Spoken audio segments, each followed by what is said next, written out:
बड़ी पुरानी कहावत है कि जब आप असफल होते हैं तो लोग बोलते हैं और जब आप सफल होते हैं तो फिर आप खुद बोलने का मादा रखते हैं। और कुछ विराट कोहली इसी तरह से करते नजर आए T20 सीरीज जीतने के बाद। नमस्कार, आप देख रहे हैं हमारी ये खास पेशकश और मैं हूं राजीव मिश्रा। आज बात करेंगे विराट के उस विस्फोट की जो सिडनी में खेले गए आखिरी T20 मैच के बाद देखने को मिली। हालांकि मैच तो विराट कोहली हार गए लेकिन सीरीज वो जीत गए और इस सीरीज जीतने के साथ उन्होंने एक साथ साधा कई खिलाड़ियों पर निशाना, कई ऐसे लोगों पर निशाना जो उनकी कप्तानी पे उंगली उठा रहे थे, जो उनकी बल्लेबाजी पे उंगली उठा रहे थे। और दबे मन से ही सही, संकेत के द्वारा ही सही, उन्होंने अपने शब्दों के जरिए इस बात को सामने रख दिया कि उनमें अभी बहुत दम बाकी है और उनकी कप्तानी के बारे में बहुत ज़्यादा बातचीत ना की जाए। और साथ ही उन्होंने ये भी कह दिया कि जब वो 100% देने के लिए मैदान पर तैयार होते हैं तभी वो मैदान पर उतरते हैं, स्लिप में खड़े होने के लिए वो मैदान पर नहीं उतरते। अब आप अंदाजा लगाइए कि ये संकेत किसके लिए था, ये बयान किसके लिए था। और जो एक ज्वालामुखी फटा है सिडनी के मैदान पर, इस ज्वालामुखी के फटने के पीछे की तमाम कहानी पर आज बातचीत करेंगे। विराट कोहली के कोच राजकुमार शर्मा जी हमारे साथ होंगे। राजकुमार जी, बहुत बहुत स्वागत है आपका। और आप आज एक फंक्शन में, लेकिन आज हम आपको इसलिए परेशान कर रहे हैं क्योंकि विषय कुछ ऐसा था जहां पे आपका बोलना बहुत जरूरी था। इस पे आगे बातचीत करेंगे।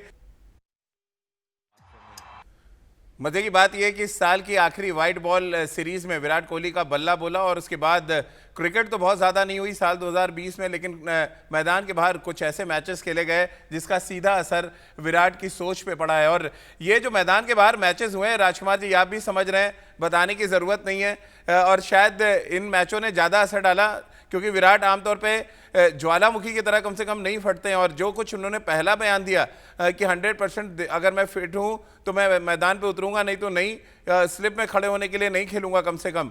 क्या मायने निकाले जाएं, क्या इशारा करना चाहते हैं वो?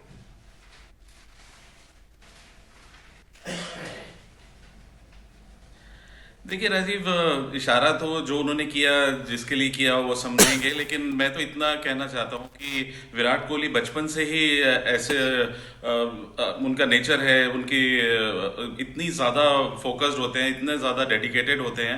अगर आपको याद हो राजीव, हम लोग रांची में मैच देख रहे थे और जब इसने डाइव मारी थी तो बाहर आके मैंने कहा था क्या ज़रूरत थी, चौका तो ऑलमोस्ट हो ही गया था। और उस वजह से इनका कंधे में चोट लगी थी और नेक्स्ट टेस्ट मिस हुआ था, धर्मशाला वाला। आप भी साथ में थे मेरे। तो उन्होंने पलट कर जवाब दिया था कि सर मैं अगर ग्राउंड में हूं तो मैं अपना 100% दूंगा ही।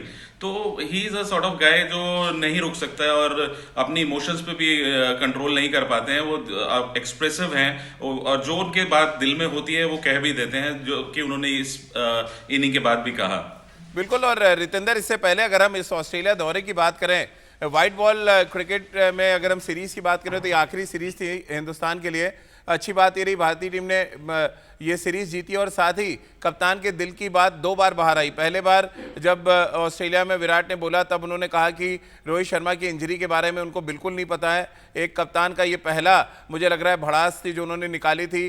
वो किसके अगेंस्ट भड़ास थी उस पर हम नहीं जाएंगे। और दूसरी बार इतना खुल के कप्तान का बोलना कि जब अगर वो 100% फिट है तभी वो मैदान पर उतरेंगे, स्लिप में खड़े होने के लिए नहीं। क्या कुछ आप इस बात से मतलब निकाल सकते हैं?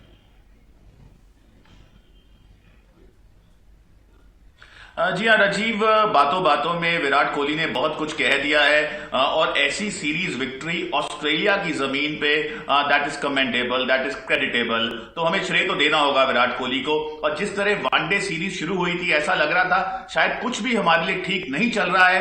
T20 में हम 2-0 आगे थे, 3-0 का बड़ा मौका था, भारतीय टीम एक कलेक्टिव यूनिट की तरह खेली, तो इसका श्रेय फिर विराट कोहली को जाता है। खुद अच्छी फॉर्म में नजर आ रहे हैं। तो अगर हम टेस्ट क्रिकेट से पहले इम्पेटस की बात करते हैं, ये T20 सीरीज हमें दे सकती है। और जी हां, और क्रिटिसिज्म राजीव आप जानते हैं भारत के कप्तान के साथ क्रिटिसिज्म हमेशा चलता रहता है। तो सबसे अच्छा होता है आपका बल्ला बोले, आपकी बॉल बोले, आपकी परफॉर्मेंस बोले, और भारतीय टीम की परफॉर्मेंस बोली है। लेकिन मजे की बात रितेंद्र, मैं आपकी बात को आगे थोड़ा सा ले जाऊंगा।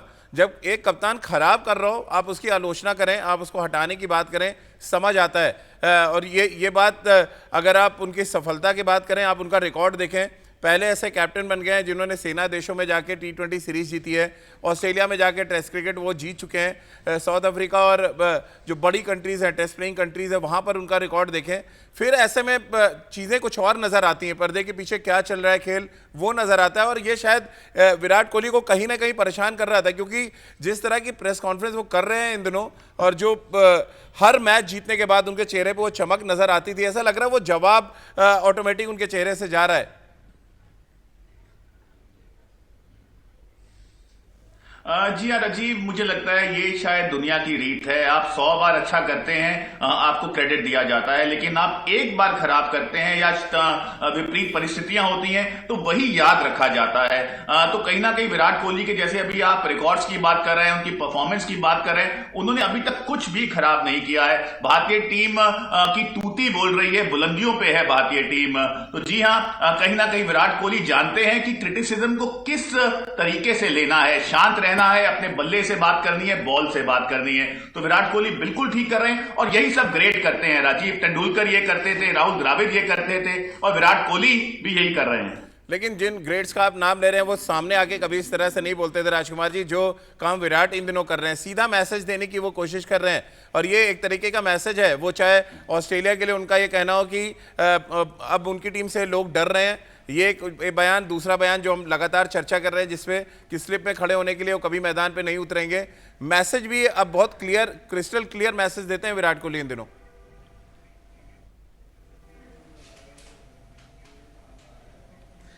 देखिए राजीव, जबरदस्ती की कंट्रोवर्सी है ये, या जिन लोगों ने ये कहा कि उनकी कप्तानी पे जो सवाल या निशान लगाए, तो मैं उनको पहले दिन भी, पिछले शो में भी राजीव मैंने यही कहा था कि उन लोगों को विराट की कप्तानी के रिकॉर्ड्स देख लेने चाहिए।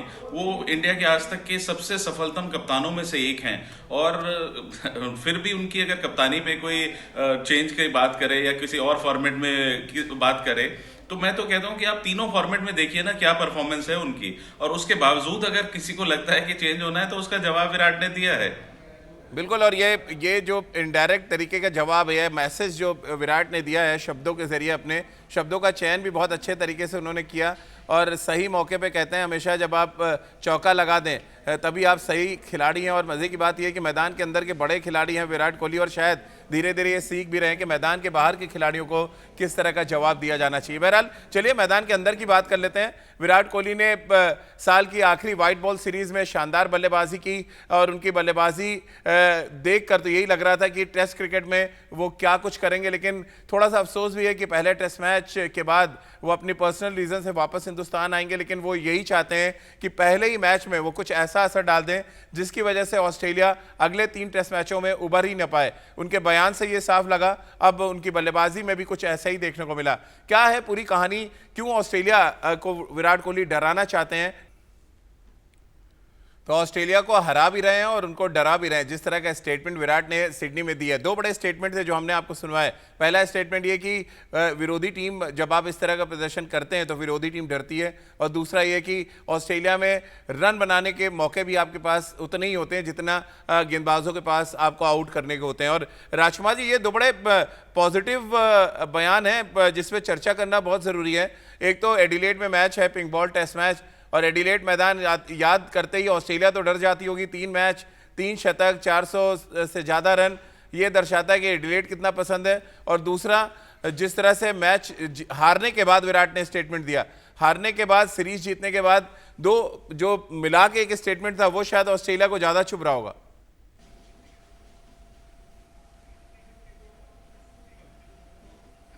बिल्कुल, देखिए राजीव, विराट एक ऐसे प्लेयर हैं जो ऑस्ट्रेलियन स्टाइल में ही क्रिकेट खेलते हैं, एग्रेसिव क्रिकेट खेलते हैं, और उन्होंने बिल्कुल ठीक कहा कि यहाँ पे आपके पास रन बनाने का भी पूरा मौका है। अगर बॉल यहाँ पे बॉलर्स को हेल्प करती है तो वो बैट पे भी उतनी ही अच्छी आती है। और जहाँ तक एडिलेड की बात है, तो मैंने आज भी उन्हें सुबह बोला, मैंने कहा अब तुम अपने फेवरेट ग्राउंड पे जा रहे हो, तो ही वॉज वेरी एक्साइटेड, क्योंकि एडिलेड में उसका रिकॉर्ड बहुत अच्छा है और कहीं ना कहीं एक बैक ऑफ द माइंड आपको कॉन्फिडेंस देता है कि यहाँ पे मैंने बहुत रन बनाए हैं और अब मैं दोबारा यहाँ खेलने जा रहा हूँ, तो बहुत पॉजिटिव माइंड से वो मैदान में उतरेंगे। रितेंद्र, आपने विराट की बैटिंग देखी होगी इस पूरे दौरे पे जो अभी तक 6 मैचेस खेले गए हैं। एक चीज जो है वो नजर आई कि बहुत अच्छे टच में वो नजर आ रहे हैं। भले ही उन्होंने शतक नहीं लगाया, हमने अपनी रिपोर्ट में दिखाया कि टीम की नीड की वजह से उन्होंने अपने विकेट सेक्रीफाइस किए। अब आंकड़े में भले ही कहें कि साल 2020 में कोई शतक नहीं लगा अभी तक, लेकिन एडिलेड में कम से कम उम्मीद कर सकते हैं जिस टच में वो नजर आए।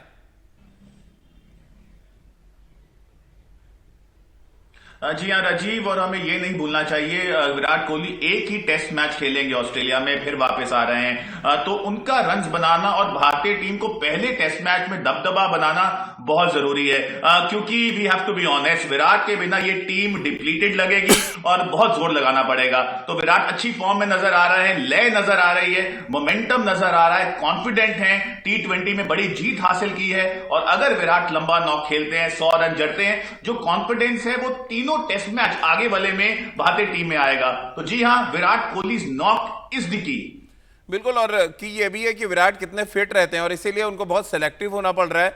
राजकुमार जी, जो प्रैक्टिस मैच होना है वो शायद जो संकेत दिए हैं विराट ने कि वो नहीं खेलेंगे, क्या इससे कुछ फर्क पड़ेगा उनकी तैयारियों पे? आपको लग रहा है जिस टच में वो नजर आ रहे हैं, जिस माइंडसेट में है, वो टेस्ट क्रिकेट के लिए पूरी तरह से तैयार है?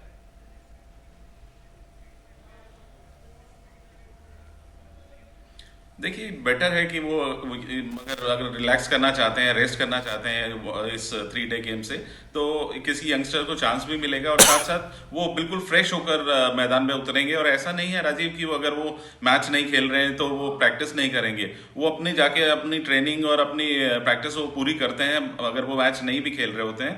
तो बेटर है उनके लिए, अगर वो समझते हैं कि उन्हें आराम की ज़रूरत है तो इस मैच में वो आराम कर सकते हैं। बिल्कुल, और इस टेस्ट सीरीज की बात करें, खासतौर से T20 सीरीज में ऑस्ट्रेलियाई जो गेंदबाज थे वो टारगेट कर रहे थे रितेंद्र की विराट का विकेट कैसे निकालें, साइड में बाकी खिलाड़ी मैच जिता गए।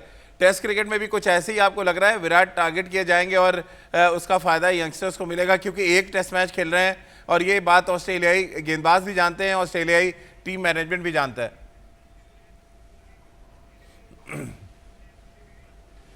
जी हाँ राजीव, ये बहुत इंपॉर्टेंट पॉइंट आपने उठाया है।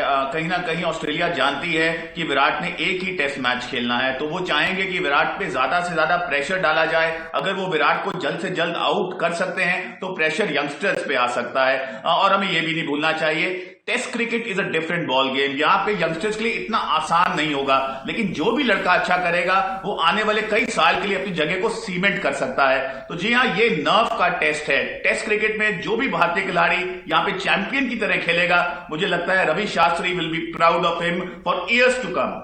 चलिए रितेंद्र, बहुत बहुत शुक्रिया आपका अपने व्यूज़ देने के लिए। राजकुमार जी, आपका भी बहुत बहुत शुक्रिया तमाम जानकारी देने के लिए, तमाम इनसाइड स्टोरीज बताने के लिए। और हम सभी उम्मीद कर रहे हैं कि T20 सीरीज जीतने के बाद जिस तरह से विराट का विस्फोट देखने को मिला, ये मैदान के बाहर का विस्फोट तो हम ना देखें, लेकिन मैदान के अंदर विराट कोहली ज्वालामुखी की तरह फटे और ऑस्ट्रेलियाई गेंदबाजों की कड़ा इम्तिहान उनका लेते आए, इस बात की उम्मीद हम सब कर रहे हैं। तो हमारी इस खास पेशकश में फिलहाल इतना ही।